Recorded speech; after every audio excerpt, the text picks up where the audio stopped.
Kalau kita melihat seperti menyindir ini alasannya seperti apa Pak? Ini bukan persoalan pribadi, ini adalah soal keselamatan dan keamanan bangsa.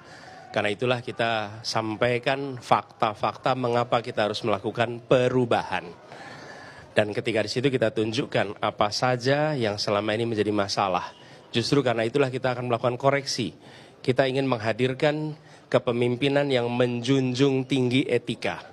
Kepemimpinan yang mengutip kata-kata Panglima Jenderal Sudirman, hendaknya perjuangan kita harus didasarkan pada kesucian.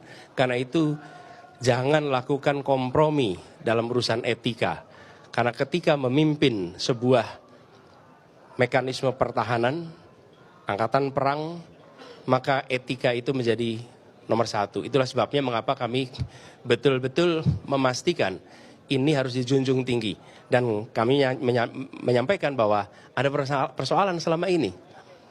Kami sampaikan sebagai bagian dari keinginan untuk Republik ini aman. Keinginan dari Republik ini bisa mempertahankan keselamatan setiap keluarga. Jadi ini adalah usaha kita untuk memastikan bahwa keamanan itu nyata. Jadi ketika tadi saya sampaikan ini adalah urusan negara, ini adalah urusan policy. Itulah sebabnya mengapa kami sampaikan gagasan-gagasan tadi. Dan dengan begitu, kami percaya rakyat Indonesia nanti bisa menyandingkan, bisa mengambil preferensi, bisa mengambil keputusan mana yang lebih tepat. Siapa yang lebih tepat untuk dititipkan keselamatan, keamanan bagi bangsa kita. Baik, untuk selanjutnya kami persilakan rekan media yang masih ingin bertanya. Selamat malam Pak Anies, saya Gi dari era.id. Izin bertanya Pak, tadi itu di dalam debat beberapa kali kan Pak Prabowo mengajak Pak Anies buat ngopi bareng untuk menjabarkan data ya. Apakah ajakan ngopi itu akan disetujui gitu Pak, diterima gitu? Itu yang pertama. Dan yang kedua, tadi juga Pak Prabowo menyinggung bahwa Pak Anies itu tidak cocok untuk berbicara soal etik. Itu aja sih Pak. Oh sama satu lagi, ada titipan rekan. Yang tadi di terakhir, apakah Pak Anies sempat bersalaman dengan Pak Prabowo waktu selesai closingan? Ya, terima kasih, itu aja Pak. Ya, gini. Pertama, Presiden akan menjadi panglima diplomasi dunia.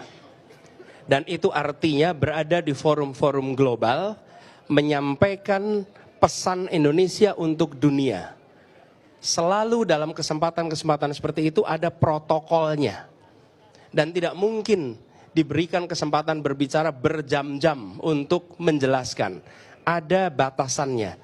Justru kepemimpinan diharuskan bisa menguasai komunikasi. Supaya gagasan bisa disampaikan dalam waktu yang diberikan. Dan ini bukan urusan antara satu pribadi dengan pribadi lain yang harus dijelaskan. Ini adalah forum untuk seluruh rakyat paham. Bukan ngopi di ruang yang tertutup. Jelaskan di forum tadi. Dan sesempit apapun waktu yang diberikan, gunakan untuk menyampaikan. Dan itu semua bisa disampaikan. Saya bicara di berbagai forum global, ya waktunya 1 menit, 2 menit. Tapi saya pernah menyampaikan di depan Sekjen PBB dalam waktu 2 menit. Dan gagasannya kemudian diterima oleh Sekjen PBB. Artinya apa? Ya memang kita harus menggunakan itu. Ini bukan antar pribadi. Jadi saya ingin garis bawahi, ini bukan ngopi bareng ditunjukin data. Keterbukaan di dalam menyampaikan pendapat itu penting. Dan transparansi itu diwujudkan. Bukan dalam bentuk kata-kata. Itu pesan pertama. Jadi ini bukan antar pribadi. Tapi justru untuk rakyat Indonesia. Yang kedua,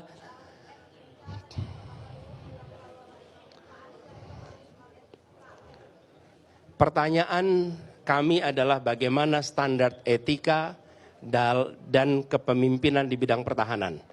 Seperti saya katakan tadi, semakin kompleks organisasi, semakin harus menjunjung tinggi nilai. Sampaikan jawabannya, jangan mempertanyakan tentang siapa penanyanya, siapa saja bisa tanya. Dan ketika wartawan tanya, saya tidak boleh bilang sama wartawan, oh Anda tidak boleh bertanya itu. Boleh, siapa saja boleh bertanya. Dan itulah tugas seorang calon presiden, siap ditanya apa saja oleh siapa saja. Dan prinsip itu yang harusnya dipegang. Menurut saya kita harus fokus pada jawabannya apa, standar etikanya di mana. Apakah kita merujuk kepada Panglima Besar Jenderal Sudirman yang menjunjung tinggi nilai, menjunjung tinggi etika, sehingga dihormati sampai dengan hari ini. Lalu yang terakhir, sesudah selesai saya mencari, tapi sudah tidak ada, jadi tidak tahu kemana harus salaman. Baik, kita masih ada waktu 4 menit, kami persilakan untuk bertanya. Tolong dibantu untuk mic-nya. Selamat malam Pak Anies, saya Reno Reksa dari SCTV. Izin bertanya Pak, yang pertama tadi soal lahan ketika Anda mengkoreksi dinilai Pak Prabowo sebagai jawaban yang salah juga, ini tanggapannya seperti apa? Kemudian yang kedua soal pesawat bekas, tadi juga dijelaskan oleh Pak Prabowo, yang menjadi soal bukan baru bekasnya tapi usia pakai, ini tanggapan Pak Anies bagaimana? Terima kasih. Kak, itu adalah materi yang tadi disampaikan di perdebatan, silakan nanti para pengamat memberikan komentar atas apa yang kami sampaikan di dalam diskusi saat debat tadi. Jadi itu sudah dikatakan, silakan nanti dilakukan penilaian. Tapi yang saya ingin sampaikan dalam kesempatan ini juga, bahwa Indonesia harus kembali hadir di kancah dunia. Indonesia tidak boleh lagi sekedar jadi penonton. Dan kepemimpinan ke depan adalah kepemimpinan yang membuat nilai Indonesia, karya Indonesia, gagasan Indonesia mewarnai dunia. Supaya kita bisa membangun Indonesia lebih baik.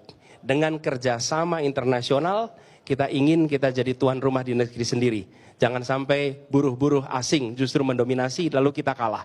Tuan rumah di negeri sendiri. Di sisi lain, kita hadir di kancah internasional menjadi tamu yang mempesona. Jadi tuan rumah di negeri sendiri, tamu yang mempesona dan dihormati di kancah internasional. Pesan ini harus disampaikan. Dan ini juga yang menjadi gagasan kita di era global. Indonesia, negara nomor 4 terbesar di dunia, bukan semata-mata sebagai penonton. Nanti silahkan para pengamat membaca ulang apa yang tadi dibahas, membaca ulang apa yang tadi disampaikan sebagai counter. Nanti publik akan bisa menilai, tapi bagian kami adalah memastikan pesan itu sampai. Supaya kita semua pada saatnya akan bangga. Kita bangga sebagai warga Indonesia, karena warga Indonesia dihormati di tingkat dunia. Itu. Masih diberikan kesempatan satu pertanyaan terakhir. Kami persilakan jika masih ada. Sudah tidak ada? Baik, terima kasih kami ucapkan kepada... Terima kasih teman-teman semua sudah mereportase kita semua. Semoga ini menjadi forum yang mencerahkan semuanya. Terima kasih semuanya. Assalamualaikum. Waalaikumsalam warahmatullahi wabarakatuh.